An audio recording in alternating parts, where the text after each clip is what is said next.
hope you've had a good week. Yeah, hope you're doing well. Yeah, today we're going to start a new series all about prayer. Yeah, you might think that we have done lots on prayer before, but there is always something more to say about it. So have a little look at this video. Have you ever wondered why so many people pray? Well, Albert Einstein said that there's really only two ways to live, as if nothing's a miracle or as if everything's a miracle. Either life's a fluke and we're just a bunch of highly evolved animals on a big rock lost in space, or there's a creator behind creation, a God behind goodness. And if so, then connecting with him in prayer is pretty much the most mind-blowing thing you can do. Archaeologists keep digging stuff up that shows we've always prayed. People of many faiths pray daily. Even atheists admit to praying sometimes. Real prayer is a two-way conversation with the living God who loves and listens to the things we say. Jesus said, "Ask anything in my name, and it'll be done." We have a chance to ask for peace, healing, help, or whatever we need. Life matters, you matter, your choices, thoughts, prayers, and actions echo in eternity. But in case you hadn't noticed, God is pretty much invisible and not always easy to hear. There are distractions, disappointments, and questions that we all share. That's why 24/7 prayer does stuff to help thousands of people in hundreds of places connect with God in new ways. People are learning to pray by just praying. Why don't you take on the challenge of a 24/7 prayer room?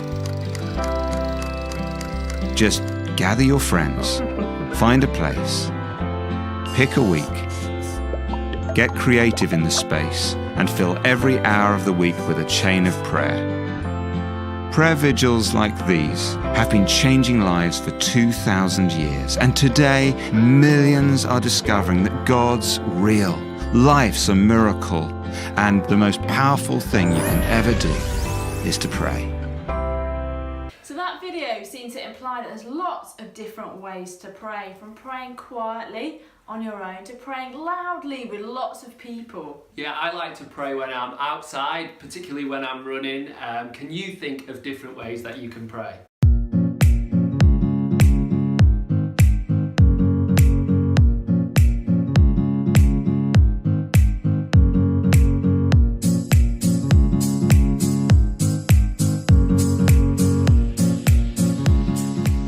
Came up with so many different ways that we can pray. One way that we like to pray in particular at church is praying out loud. Yeah, we know we say, come on, let's pray together, but we know that also you don't really like it, that it sort of scares you a bit. And maybe it's because of some of these reasons. Perhaps you think you should say certain things during prayer. Perhaps you're worried that you might say too much, or that you're going to miss something out and maybe offend somebody or something. Perhaps you're worried too much about the people around you, or that you'll just get it wrong. Yeah, I wonder, can you pray wrong? Is that a thing? Chat about it now. Can you pray incorrectly?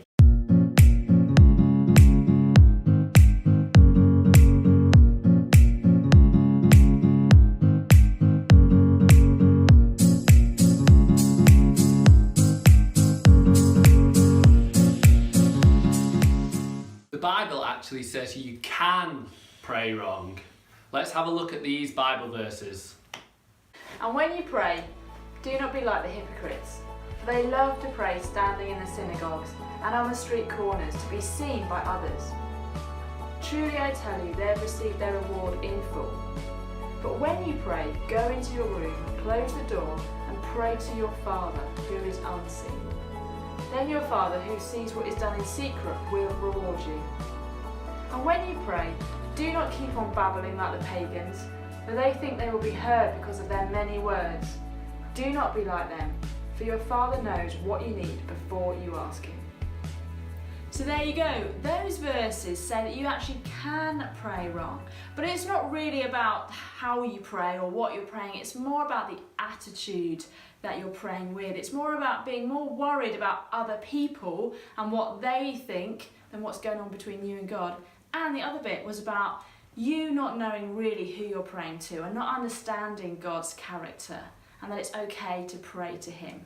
God doesn't want your fake prayers. He's more interested in the relationship he has with you. So whether you're praying out loud in front of other people or praying alone to him in quiet, it's all about your heart and attitude towards God rather than what other people may think about you. So what do you reckon this means for you and your prayer life? Why don't you talk about it now? Have a great week.